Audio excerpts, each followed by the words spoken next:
All right, let's jump right in. Have you ever stopped to think about whether right and wrong are actually set in stone? Or, do the rules kind of change depending on who you are, where you are, and even when you are?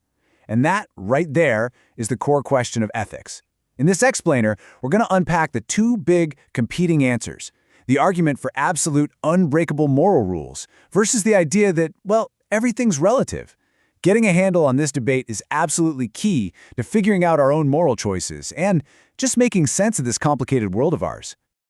So, to get right to the heart of it, let's start with a classic and pretty intense dilemma. Picture this. It's World War II. You're hiding innocent people from the Nazis. An officer knocks on your door and asks you, point blank, if you're hiding anyone. What do? Do you lie? Now, a strict absolute rule might say lying is always wrong, period. But your gut, and maybe a different kind of ethics, is probably screaming, protect innocent lives at all costs. This one single gut-wrenching choice perfectly captures the tension we're going to explore. And this one problem really just splits the whole world of moral philosophy right down the middle. On one side, you've got the idea of absolute moral rules, these timeless, universal principles that are supposed to apply to everyone, everywhere, no exceptions. Think of a really strict rule-based approach where a lie is just always wrong. But on the other side, you've got the argument for situational context. This camp says that the specific circumstances, the potential consequences, the people involved, that's what really matters. The right thing to do isn't written in some ancient rulebook. You find it in the moment itself. All right, so let's dig into that first idea, the argument for context. This brings us to the first major challenge for universal ethics, the powerful idea that the situation, that unique moment of decision, is all that truly matters. This idea has a name. It's called situation ethics, and it was most famously pushed by a guy named Joseph Fletcher. He saw it as a kind of middle path. It's not rigid legalism where you just follow the rules no matter what, but it's not total moral chaos either. Fletcher's whole argument was that there's really only one thing that is good in and of itself: love. Specifically, a kind of selfless love he called agape. Every other rule, don't lie, don't steal, whatever, is just a guideline. They're useful, sure, but you have to be ready to throw them out the window if love is better served by doing so. Now, this is where things get, well, pretty radical. Fletcher takes that old saying we all know, the end doesn't justify the means, and he completely flips it on its head. He basically asks, well, if the end doesn't justify the means, what on earth does? For him, the answer was simple: nothing. The key point, though, is that the only end that can justify any means is a genuinely loving one. It's a really provocative idea that forces you to ask, in a crisis, what do I actually care about most? So you might be asking, how does this actually work in practice? Like, what do you do? Well, Fletcher laid out a pretty clear three-step process. First, your North Star is always agape, or love. That is your one and only absolute. Second, you consult Sophia, which is just the accumulated wisdom of your culture. The rules, the traditions, all that stuff. You don't just ignore it, you give it respect. But the final and most important step is kairos, which means the moment of decision. In that moment, you, the individual, have to decide if that traditional wisdom actually serves love in this specific, unique situation. And if it doesn't, you set it aside.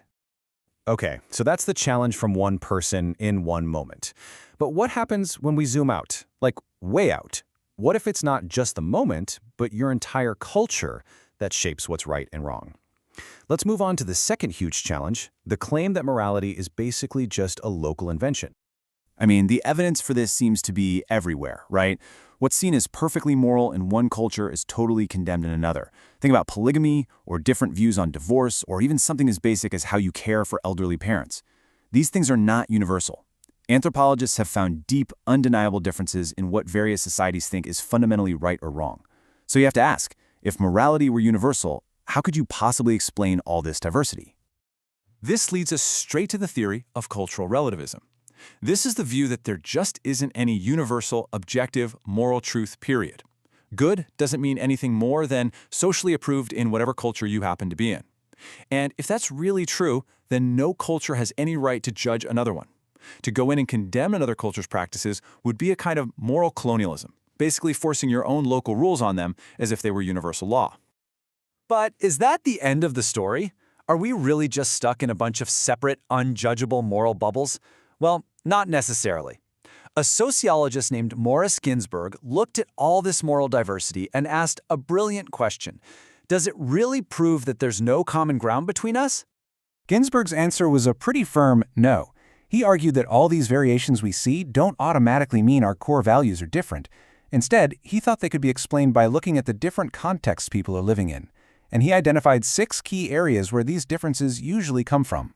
Ginsburg makes a really powerful analogy here. He says, look, just because people used to disagree about whether the Earth was flat or round, that didn't mean there was no objective truth of the matter.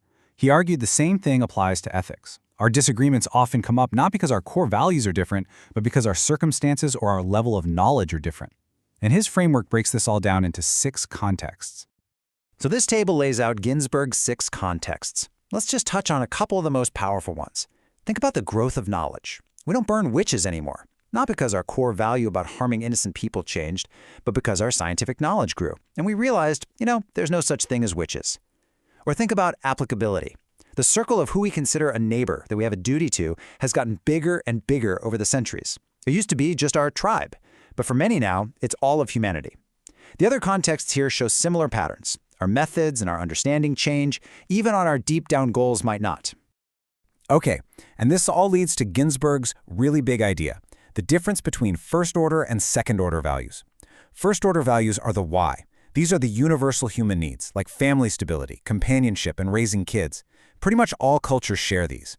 Second-order values are the how, the specific cultural methods for achieving those goals.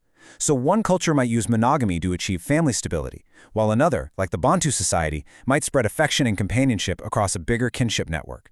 The how is different, but the why, that deep human need, is often exactly the same.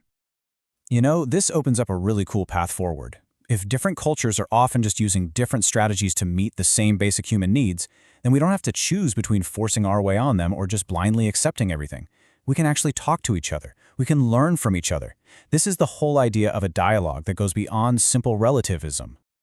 The philosopher Raymond Panikkar had a great name for this, a diatopical exchange. Now, this isn't a debate where one side has to win. It's a deep dialogue between different cultural places, or topi. The goal isn't to convert the other side or even to agree on everything. The real goal is for everyone to learn and grow. One culture might learn a ton about technology from another, while sharing its own deep wisdom about community or ecology. Each one challenges the other, and each one enriches the other. And that leaves us with a final and pretty powerful question. We've seen that ethics isn't just a static list of rules, but something that grows and evolves through conversation. The real challenge for us, then, is to ask ourselves, what are the most urgent conversations we need to be having right now, today? If this stuff fascinates you, diving into the works of people like Raymond Panikkar, or checking out contemporary ethicists who tackle global issues, that is a fantastic next step.